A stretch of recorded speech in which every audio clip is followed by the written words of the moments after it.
Good morning Keralam ഇനി അതിഥിയിലേക്ക് പോവുകയാണ്. Good morning കേരളത്തിന്റെ തുടക്കത്തിൽ തന്നെ പറയുകയുണ്ടായി, മലയാളത്തിന്റെ എക്കാലത്തെയും മഹാനായ സംഗീതജ്ഞൻ MS ബാബുരാജിന്റെ ഓർമ്മകൾക്ക് മുന്നിൽ, അദ്ദേഹത്തിന്റെ ഗാനപ്രപഞ്ചത്തിന് മുന്നിൽ ആദരം അർപ്പിച്ചുകൊണ്ടാണ് ഇന്നത്തെ എപ്പിസോഡ് നമ്മൾ ആരംഭിച്ചത്.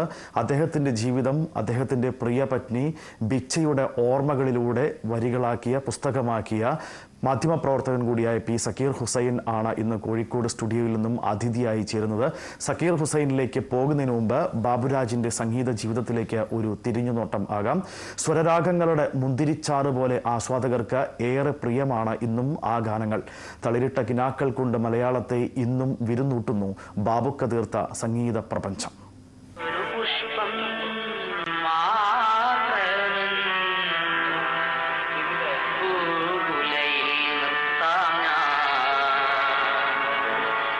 പാട്ടിന്റെ പ്രണയമധുരത്തേൻ മലയാളിക്ക് സമ്മാനിച്ച ബാബുരാജിന് ജീവിതം പക്ഷേ സംഗീതം പോലെ ഹൃദ്യമായിരുന്നില്ല. തന്നെയും അമ്മയെയും ഉപേക്ഷിച്ച് നാടുവിട്ട സംഗീത പണ്ഡിതൻ കൂടിയായ പിതാവ് ജാൻ മുഹമ്മദ് സാബിർ ബാബു കുട്ടിയായ ബാബുരാജിന് നൽകിയത് മുറിവുകളുടെ ബാല്യം.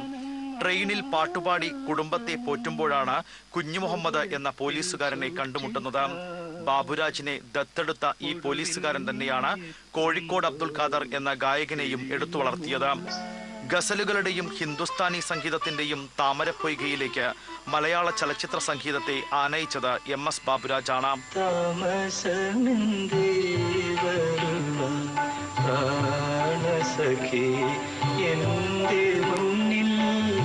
സിനിമയിലേക്കുള്ള വരവ് 1950-ൽ P. ഭാസ്കരന്റെ തിരമാലയിലൂടെ. ആദ്യമായി സ്വതന്ത്ര സംഗീത സംവിധായകനായത് രാമു കരിയാട്ടിന്റെ മിന്നാമിനുങ്ങിൽ. പിന്നീടങ്ങോട്ട് മലയാളം കണ്ടത് മാറ്റിയെഴുതാനാകാത്ത ചരിത്രം. 100-ലധികം ചിത്രങ്ങളിലായി 600ഓളം ഗാനങ്ങൾ. ഏകാന്തതയുടെ അപാര തീരങ്ങളിൽ ബാബുക്ക സ്വരസാന്നിധ്യമായി. സ്വപ്നങ്ങളിൽ മരതക പട്ടുടുത്ത് മാമലകൾ നിരന്നു. സുറുമയെഴുതിയ മിഴികളിൽ പ്രണയം നിറച്ച് രാപ്പകലുകളിൽ മലയാളം ബാബുക്കയുടെ പാട്ടുകളെ ഹൃദയത്തോട് ചേർത്തു.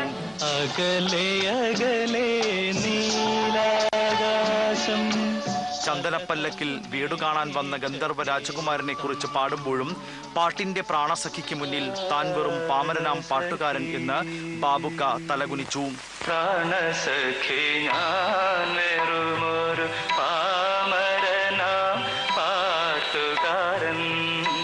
കാലം മറക്കാത്ത ഈണങ്ങളിലൂടെ ഓർക്കപ്പെടുന്നു ഒരിക്കൽ കൂടി വീണ്ടും MS Baburaj.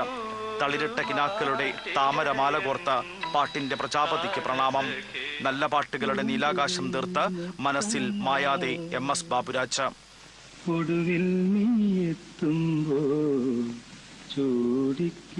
Cultural desk, India Vision. P. Zakir Hussain Kozhikode സ്റ്റുഡിയോയിൽ നിന്നും നമുക്ക് ചേരുകയാണ്. സക്കീർ ഹുസൈൻ, ഗുഡ് മോർണിംഗ് കേരളത്തിലേക്ക് സ്വാഗതം.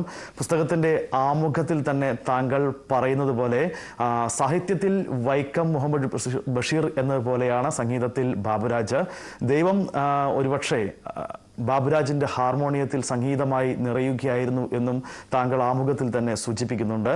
ബിച്ചയുടെ ഓർമ്മകളിലൂടെ ബാബുരാജിന്റെ ജീവിതം എന്തായിരുന്നു ആ ദൗത്യത്തിന് പ്രേരണ?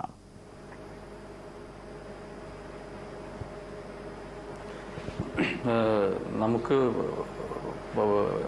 അറിയാവുന്ന പോലെ നമ്മുടെ പ്രഗത്ഭരായ പല സംഗീതജ്ഞരുടെയും ജീവിതം വേണ്ടത്ര രീതിയിൽ പഠിക്കപ്പെടുകയോ ചർച്ച ചെയ്യപ്പെടുകയോ ചെയ്തിട്ടില്ല. ബാബുക്കയുടെ കാര്യത്തിലും അത് വളരെ ശരിയാണെന്ന് എനിക്ക് തോന്നുന്നു. അപ്പോൾ അത്തരം ഒരു ചിന്തയിൽ നിന്നാണ് അദ്ദേഹത്തിൻ്റെ ജീവിതം പഠിക്കണം എന്നൊരാഗ്രഹം ഉണ്ടാവുന്നത്. മാത്രമല്ല, നമ്മുടെയൊക്കെ പിന്നെ പല ആളുകളെയും പോലെ നമ്മൾ കേട്ട് ശീലിച്ച ഒരു ധാരാളം പാട്ടുകൾ, നമ്മുടെ മനസ്സിൽ ചേർന്ന് നിൽക്കുന്ന ധാരാളം പാട്ടുകൾ. അപ്പോൾ ആ പാട്ടുകളുടെ പിന്നിലുള്ള മഹാപ്രതിഭയെ അടുത്തറിയണം എന്നൊരാഗ്രഹം. അതിൻ്റെ തുടർച്ചയായിരുന്നു ഇങ്ങനെ ഒരു പുസ്തകത്തിന്റെ ഇങ്ങനെ ഒരു ആലോചനയിലേക്ക് എന്നെ കൊണ്ടുപോയത്. പലരും പലപ്പോഴായി പറഞ്ഞിട്ടുള്ള ഒരു കാര്യമാണ്, നേരും നുണയും കൂട്ടിവെച്ചാണ് MS ബാബുരാജ് എന്ന സംഗീതജ്ഞൻ ചർച്ച ചെയ്യപ്പെട്ടത് എന്ന്. തികഞ്ഞ അരാജകവാദി എന്ന് പോലും പല സമയങ്ങളിൽ അദ്ദേഹം മുദ്രകുത്തപ്പെട്ടിട്ടുണ്ട്. ബിച്ചയുടെ ഓർമ്മകളിൽ അദ്ദേഹം ഏത് രീതിയിലുള്ള ജീവിതമാണ് നയിച്ചിരുന്നത് എന്നാണ് പറയുന്നത്?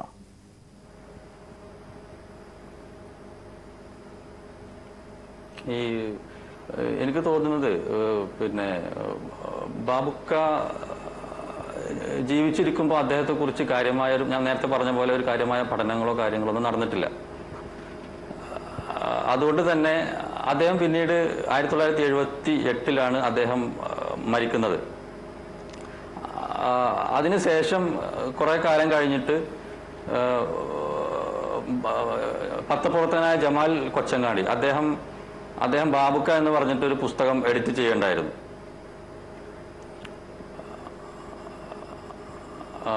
അപ്പോ ആ സമയത്താണ് ബാബുരാജിനെ കുറിച്ച് ആദ്യമായിട്ട് ഒരു പുസ്തകമൊക്കെ ഇറങ്ങുന്നത്. പക്ഷെ അത് പലരുടെയും ഓർമ്മകൾ ചേർത്ത് വെച്ചിട്ടുള്ള ഒരു സംഭവമാണ്. അദ്ദേഹത്തിന്റെ ജീവിതത്തിലേക്ക് കൃത്യമായിട്ട് എത്താവുന്ന ഒരു കാര്യങ്ങളൊന്നും അതിൽ പൂർണ്ണമായിട്ടുണ്ടായിരുന്നില്ല. അതുകൊണ്ട് തന്നെ എനിക്ക് പലപ്പോഴും തോന്നാറുണ്ട്, ഇപ്പോൾ നമ്മൾ ഇവിടെ കോഴിക്കോട് ഇപ്പോഴും ചില വേദികളിലൊക്കെ പങ്കെടുക്കുമ്പോൾ പല ആളുകളും ഞാനും ബാബുക്കയും എന്നൊക്കെ പറഞ്ഞിട്ട് സംസാരിക്കുന്നത് കേൾക്കാം. ഒരു കാലത്ത് ബാബുക്കയെ പലപ്പോഴും തമാശയായിട്ട് ഞങ്ങളൊക്കെ പറയാറുണ്ട്, ബാബുക്ക ഇരിക്കുന്ന ഹോട്ടലിൽ ചായ കുടിച്ചിരുന്ന ആളുകൾ പോലും, ആ സമയത്ത് ചായ കുടിച്ചിരുന്ന ആളുകൾ പോലും ഓരോ കഥകൾ പറഞ്ഞിട്ടുണ്ടാവും. കാരണം നമുക്കതിന് ഒരു എവിഡൻസോ ഒന്നും ഉണ്ടാവില്ലല്ലോ തീർച്ചയായിട്ടും. അപ്പോൾ അതുകൊണ്ട് തന്നെ ബാബുക്കയെ കുറിച്ച് ധാരാളം പിന്നെ ഇല്ലാത്ത കഥകൾ ഇപ്പൊ ഇതിന്റെ തുടക്കത്തിൽ ഞാൻ പറയുന്നത് കേട്ടു, ബാപ്പ അദ്ദേഹത്തെ ഉപേക്ഷിച്ചു പോയി എന്ന്. സത്യത്തില് അതല്ല ഉണ്ടായിട്ടുള്ളത്. അത് ജാൻ മുഹമ്മദ്, ഞാൻ എൻ്റെ ഒരു ചില സംഭവം പറയാം. ഈ കോഴിക്കോട് ഒരു കാലത്ത് എല്ലാ കാലത്തും സംഗീതത്തിന് വളരെ പ്രാധാന്യം കൊടുത്തിട്ടുള്ള ഒരു ദേശമാണ്.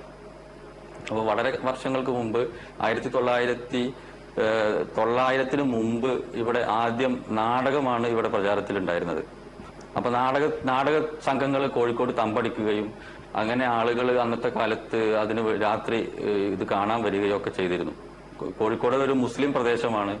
അതുകൊണ്ട് തന്നെ മുസ്ലിങ്ങൾ ഈ നാടകത്തിലേക്ക് ആകർഷിക്കുന്ന ഒരു ഘട്ടം വന്നപ്പോൾ മതപണ്ഡിതന്മാര്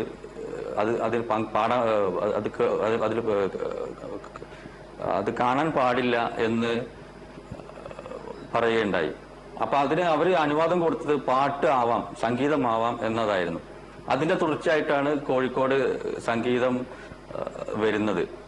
അപ്പൊ അങ്ങനെ ഇവിടെ കോഴിക്കോട് പിന്നെ ഈ അന്നത്തെ ആളുകൾ കൂടുതലും കച്ചവടമായിരുന്നു ആളുകളുടെ പ്രധാന വരുമാന മാർഗം. അപ്പൊ രാവിലെ മുതൽ വൈകുന്നേരം വരെ കച്ചവടത്തിലൊക്കെ മുഴുകി.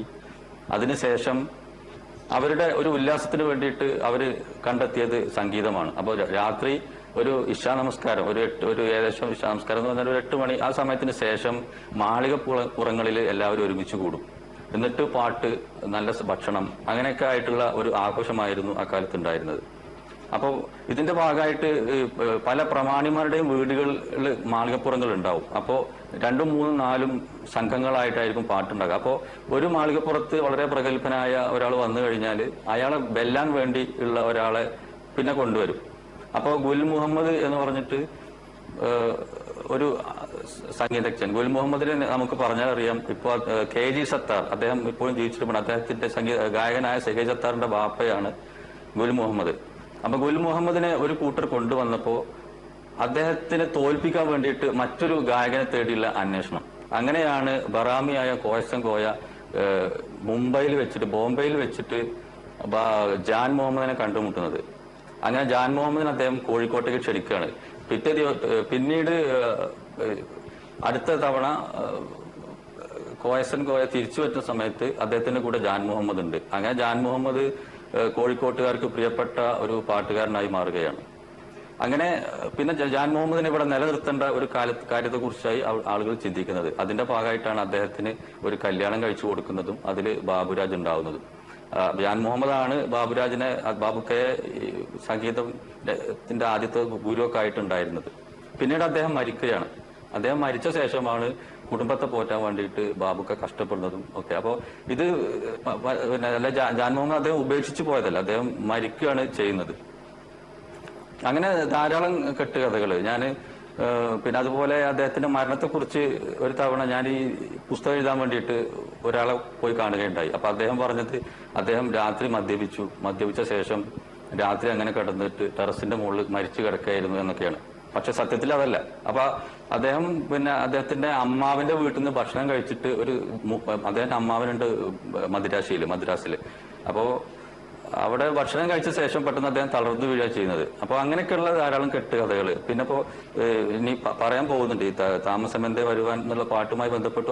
അങ്ങനെ പലതും ഒരു നേരും നുണയൊക്കെ ചേർത്ത് വെച്ചിട്ടാണ് ബാബുരാജിനെ വായിക്കപ്പെട്ടത്, ആളുകൾ പറഞ്ഞത്. കാരണം ആളുകൾ പറയുന്നത് അങ്ങനെ പിന്നീട് ഒരാൾ പറഞ്ഞു കഴിഞ്ഞാൽ പിന്നെ അത്, അല്ലെങ്കിൽ അത് പല പത്രങ്ങളിലോ മറ്റോ വന്നു കഴിഞ്ഞാൽ പിന്നെ അത് ചരിത്രമായി. പിന്നീട് നോക്കുന്ന ആളുകൾ അത് നോക്കിയിട്ടാണ് ഓരോന്ന് പറയുന്നതും ഒക്കെ ചെയ്യുന്നത്. അപ്പൊ അങ്ങനെ ഒരു നേരും നുണയും ചേർത്ത് വെച്ചെന്ന് പറയാനുള്ള ഒരു കാരണം അതായിരുന്നു. ശ്രീ സക്കീർ ഹുസൈൻ, ബിച്ചാത്തയുടെ ഓർമ്മകൾ കൊണ്ട് മാത്രം പൂർത്തിയാകുന്നതല്ല ബാബുക്കയെ കുറിച്ചുള്ള ഒരു പുസ്തക രചന എന്ന് പറയുന്നത്. ബാബുരാജിന്റെ ഒപ്പം പ്രവർത്തിച്ച, ആ കാലഘട്ടത്തിൽ കൂടെ പ്രവർത്തിച്ചവരുടെ മറ്റാരുടെയൊക്കെ ഓർമ്മകൾ കൂടി സഹായകമായിട്ടുണ്ട് ഇത്തരം ഒരു പുസ്തക രചനയ്ക്ക് പിറകിൽ.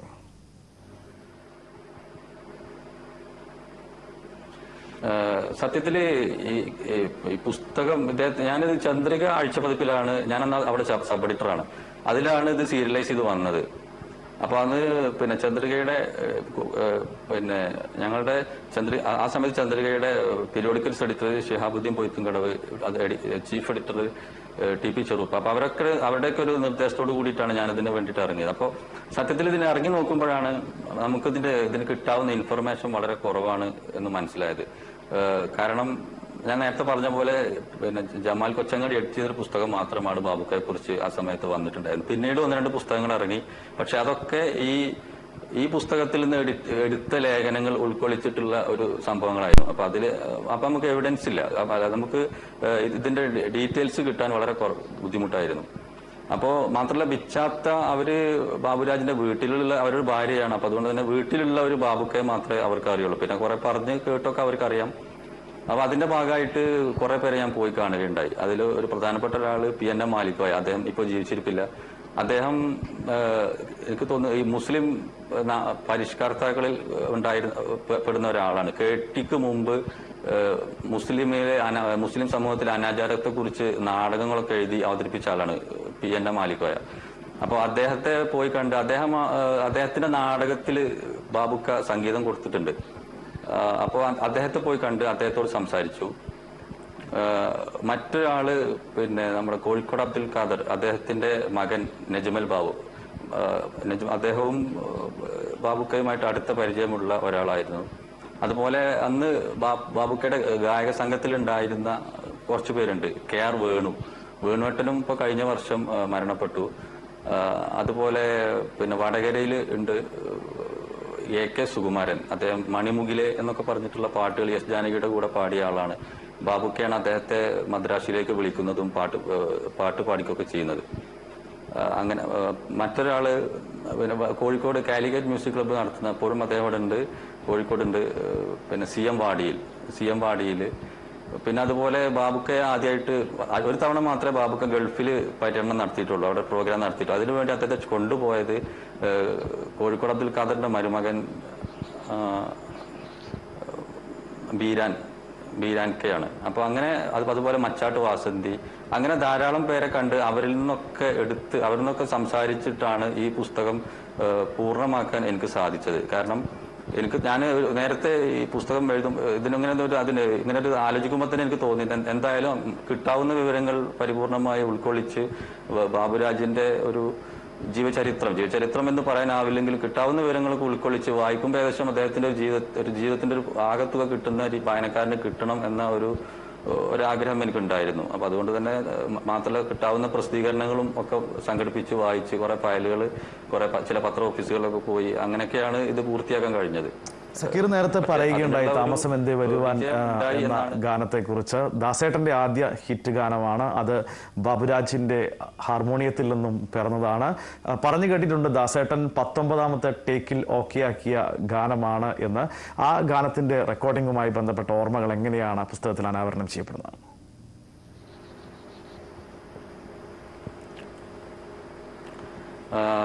ബാബുക്ക ഈ അറിയാലോ ഈ ഭാർഗവി നിലയം ആണ്.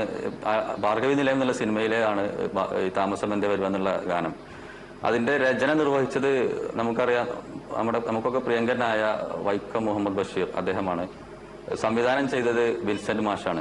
അപ്പൊ ബഷീർ സാറിനെ കുറിച്ച് നമുക്കൊക്കെ അറിയാം. അദ്ദേഹം സൈഗാളിന്റെയും പങ്കേക്ക് മണ്ഡലത്തിന്റെ ഒക്കെ ഗാനങ്ങൾ ഇഷ്ടപ്പെടുന്ന ഒരാളാണ്. അപ്പൊ അദ്ദേഹത്തിന്റെ സിനിമയിലും അദ്ദേഹം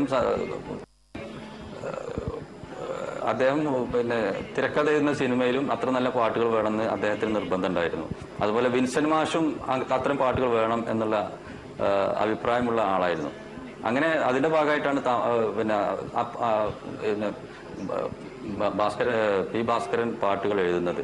അപ്പൊ അന്ന് യേശുദാസ് ഇൻഡസ്ട്രിയിലേക്ക് വരുന്ന സമയമാണ്. അങ്ങനെ യേശുദാസിനെ വിളിച്ചിട്ട് ഈ പാട്ട് പല പ്രാവശ്യം പാടിച്ചു. അങ്ങനെ റിഹേഴ്സലൊക്കെ കൊടുത്ത്, അന്ന് ഇന്നത്തെ പോലെയല്ല, ഒറ്റ ടേക്കില് പാട്ട് റെക്കോർഡ് ചെയ്യണം. ഇപ്പോഴത്തെ പോലെ 2-3 അല്ല, അതിലെന്തെങ്കിലും ഒരു മിസ്റ്റേക്ക് വന്നാൽ വീണ്ടും പാടണം. അപ്പൊ അങ്ങനെ ഈ പാട്ട് എത്ര പാടിയിട്ടും ഇവർക്ക് തൃപ്തിയാവുന്നില്ല. ഒന്നാമത് എന്താ വെച്ചാൽ മലയാളത്തിലെ ആദ്യത്തെ ലക്ഷണമൊത്ത ഗസലായിട്ട് വിശേഷിപ്പിക്കപ്പെടുന്നത് ഈ താമസം എന്തേ വരുവാൻ എന്നുള്ള പാട്ടാണ്. പല സംഗീതവുമായി ബന്ധപ്പെട്ട പല ആളുകളും ഒക്കെ അത് പറയാറുണ്ട്. അപ്പോൾ അങ്ങനെ വളരെ 19ാമത്തെ ടേക്കിലാണ് പാട്ട് റെക്കോർഡ് ചെയ്യപ്പെടുന്നത്. പക്ഷെ നേരത്തെ പറഞ്ഞ പോലെ ഈ പാട്ടുമായി ബന്ധപ്പെട്ട് ഒരു പ്രചരിക്കുന്ന ഒരു കഥയുണ്ട്. ഞാൻ നേരത്തെ നേരും നുണയും എന്നൊക്കെ പറഞ്ഞ പോലെ, അതായത് ബഷീറിന് ദേഷ്യം വന്നു, യേശുദാസ് പാടിയിട്ട് പാട്ട് ശരിയാകുന്നില്ല. ബഷീറിന്റെ കയ്യിൽ എപ്പോഴും ഒരു കത്തി ഉണ്ടാവും. അങ്ങനെ 18 ടേക്ക് കഴിഞ്ഞപ്പോ ബഷീർ കത്തിയുമായിട്ട് യേശുദാസിന്റെ കഴുത്തിൽ ഇങ്ങനെ കത്തി പിടിച്ചു. അടുത്ത തവണ നീ ഓക്കെ ആക്കിയിട്ടില്ലെങ്കിൽ നിന്നെ ശരിയാക്കി തരാം എന്ന് പറഞ്ഞു എന്നൊക്കെ ഇതിനെക്കുറിച്ച് ഒരു പ്രചാരമുണ്ട്. അതൊക്കെ സത്യത്തിൽ അത് അന്വേഷിച്ച് നോക്കിയപ്പോൾ അങ്ങനെ ഒരു സംഭവമൊന്നുമില്ല. അപ്പോൾ അങ്ങനെയുള്ള ചില കഥകൾ പലപ്പോഴും ഈ പാട്ടുമായി ബന്ധപ്പെട്ടും നേരത്തെ പറഞ്ഞ പോലെ ബാബുക്കയുടെ ജീവിതവുമായി ബന്ധപ്പെട്ടും അങ്ങനെ കുറെ കാര്യങ്ങൾ വന്നിട്ടുണ്ട്. സക്കീർ, എത്ര കേട്ടാലും മതിവരാത്ത ഗാനമാണ് അത്. നമുക്ക് ഒരിക്കൽ കൂടി കേൾക്കാം.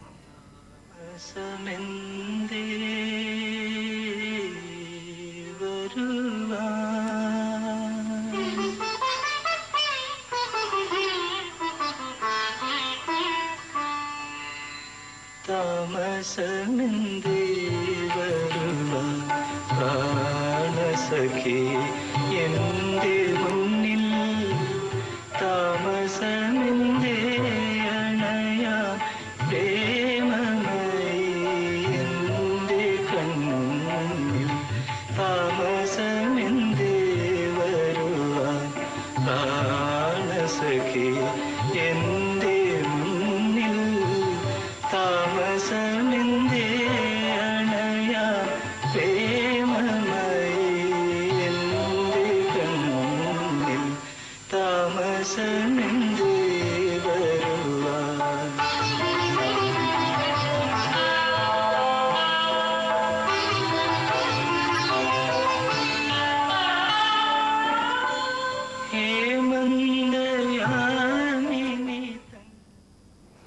സക്കീറിലേക്ക് തന്നെ പോകാം. സമയപരിമിതിയുണ്ട്, അതുകൊണ്ട് തന്നെ പെട്ടെന്ന് അവസാനിപ്പിക്കേണ്ടതുണ്ട്. കൂട്ടത്തിൽ വയലാർ, പി ഭാസ്കരൻ മാഷ് എന്നിവരുമായുള്ള ബന്ധം കൂടി നമുക്ക് പറയേണ്ടതുണ്ട്.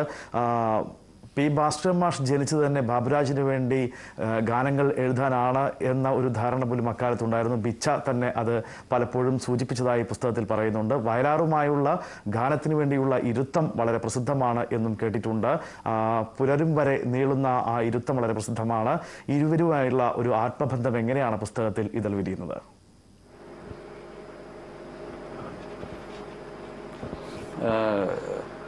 ഭാസ്കരൻ മാഷെ കുറിച്ചുള്ള ഒരു കാര്യം ആദ്യം പറയാം. അദ്ദേഹത്തിന്റെ അവസാന കാലത്ത് അദ്ദേഹം അസുഖബാധിതനായിട്ട് ഓർമ്മകളൊക്കെ നശിച്ച് ഉള്ള ഒരു ലോകത്തായിരുന്നു അദ്ദേഹം ഉണ്ടായിരുന്നത്. അപ്പൊ ആ സമയത്ത് അദ്ദേഹത്തിന്റെ വീട്ടിലേക്ക് ഗായിക എസ് ജാനകി, അതുപോലെ നമ്മുടെ സംഗീത നിരൂപകൻ രവി മേനോനും ഭാസ്കരൻ മാഷെ കാണാൻ പോവാണ്. അപ്പോ അങ്ങനെ ഭാസ്കരൻ മാഷ് ഇവർ ചെന്ന ശേഷം ഭാസ്കരൻ മാഷെ കൈ ഇങ്ങനെ പിടിച്ചു. അപ്പോ ഭാസ്കരൻ മാഷിന് ആളെ മനസ്സിലാകുന്നില്ല, ആരാണ് എന്നാണ് അദ്ദേഹം ചോദിക്കുന്നത്. അപ്പോ അപ്പൊ ജാനകിയെ ആദ്യമായിട്ട് ബാബുരാജിന് പരിചയപ്പെടുത്തുന്നത് പോലും ഭാസ്കര മാഷാണ്. മൂടുപടത്തിൽ തളിരിട്ട കിനാക്കൾ എന്ന ആ പാട്ടിലേക്ക് ഉള്ള വഴി തുറക്കുന്നത് ഭാസ്കര മാഷാണ്. പക്ഷെ അദ്ദേഹത്തിന് ആ സമയത്ത് ഇവരെ തിരിച്ചറിയാനാവുന്നില്ല. അപ്പോ രവി മേനോൻ ഇവരോട് പറയാണ്, നിങ്ങൾ പിന്നെ തളിരിട്ട കിനാക്കളൊന്ന് പാടൂ. അങ്ങനെ ജാനകിയമ്മ ആ തളിരിട്ട കിനാക്കൾ ആ പാട്ട് പാടുകയാണ്. അപ്പൊ ആദ്യത്തെ കുറച്ച് വരികൾ കഴിഞ്ഞപ്പോൾ ഭാസ്കരൻ മാഷി എഴുന്നേറ്റിരുന്നിട്ട് തുടർന്നുള്ള വരികൾ അദ്ദേഹം പാടി എന്നാണ് പറയുന്നത്. അപ്പോൾ ബാബുക്കയുമായിട്ട് അത്ര ഒരു അടുത്ത ബന്ധം അദ്ദേഹത്തിന് ഉണ്ടായിരുന്നു. അതിനുള്ളൊരു പ്രധാന കാരണം ഈ അദ്ദേഹം പിന്നെ മലയാളത്തിൽ ഇപ്പൊ നമ്മൾ പറയാറുണ്ട്, പിന്നെ ഈ മാപ്പിളപ്പാട്ടുകൾ കായലരികത്ത് അതൊക്കെ എഴുതിയത് ഭാസ്കരൻ മാഷാണ്. അപ്പൊ അങ്ങനെ ഒരു ബാബുക്കയുടെ മനസ്സറിഞ്ഞിട്ടുള്ള പാട്ടുകൾ ധാരാളം അദ്ദേഹം എഴുതിയിട്ടുണ്ട്. ഇപ്പൊ പൊട്ടിത്തകർന്ന കിനാവിന്റെ മയ്യത്തിൽ പിന്നെ കെട്ടിപ്പിടിച്ച് കരയുന്ന പെണ്ണ് എന്ന ഗാനം, കണ്ണീരും സ്വപ്നങ്ങളും വിൽക്കുവാനായി വന്നവൻ ഞാൻ, അങ്ങനെയുള്ള ഒരുപാട്, പിന്നെ അങ്ങനെ ധാരാളം പാട്ടുകൾ. അപ്പോ ഭാസ്കരൻ മാഷും ബാബുക്കയും തമ്മിൽ അങ്ങനെ ഒരു അടുത്ത ബന്ധം ഉണ്ടായിരുന്നു. മാത്രമല്ല പിന്നെ ഇവിടെ കോഴിക്കോട് റേഡിയോ സ്റ്റേഷൻ തുടങ്ങിയ സമയത്താണ് ഇവർ തമ്മിൽ ബന്ധപ്പെടുന്നത്. അങ്ങനെ ഭാസ്കരൻ മാഷ് ബാബുക്കയ്ക്ക് വേണ്ടി ധാരാളം പാട്ടുകൾ എഴുതി. 37 സിനിമകൾക്ക് വേണ്ടിയിട്ട് ഭാസ്കരൻ മാഷ് എഴുതിയിട്ടുണ്ട്. അപ്പൊ അത്രയും അഗാധമായിട്ടുള്ള ഒരു ബന്ധം അവരുണ്ടായിരുന്നു. വയലാറിന്റെ അദ്ദേഹത്തിന്റെ കാര്യം അങ്ങനെ തന്നെയാണ്. അതൊരു വേറൊരു തലമായിരുന്നു. രാത്രി വന്നു കഴിഞ്ഞാൽ ആഘോഷം, കൂട്ടുകാരൊക്കെ കൂടിയിട്ടുള്ള ഒരു ആഘോഷം. അങ്ങനെ അത് കഴിഞ്ഞിട്ട് അതിൻ്റെ ഇടക്ക് വയലാർ കവിത എഴുതും. അത് എഴുതി കഴിഞ്ഞാൽ അപ്പം തന്നെ ബാബുക്ക ചിട്ടപ്പെടുത്തും. ചിലപ്പോൾ ഒരു പാട്ടിന് തന്നെ 2, 3, 4 ട്യൂണുകളൊക്കെ അദ്ദേഹം ഇടുമായിരുന്നു. അത് പല തരത്തില്. അപ്പൊ അതിന്ന് ഏത് തിരഞ്ഞെടുക്കണം എന്ന് പിന്നെ കൺഫ്യൂഷൻ ആവും. അപ്പൊ അത്രയും ഒരു ഇതായിരുന്നു അവർ തമ്മിൽ ഉണ്ടായിരുന്നത്. ശ്രീ സക്കീർ ഹുസൈൻ, സമയപരിമിതി മൂലം ഞാൻ ഇടപെടുന്നതിൽ ക്ഷമിക്കണം. പറഞ്ഞാൽ തീരുന്നതല്ല, പാടിയാൽ തീരുന്നതല്ല ബാബുരാജിന്റെ ജീവിതം എന്നറിയാമെങ്കിൽ പോലും അറിഞ്ഞതും അറിയാത്തതുമായ ആ ജീവിതത്തിലെ കുറേ സംഭവങ്ങൾ, നിമിഷങ്ങൾ കുറഞ്ഞ സമയം കൊണ്ട് ഇവിടെ ഞങ്ങളുമായി പങ്കുവച്ചതിൽ വളരെയധികം നന്ദിയും സന്തോഷവും അറിയിക്കട്ടെ.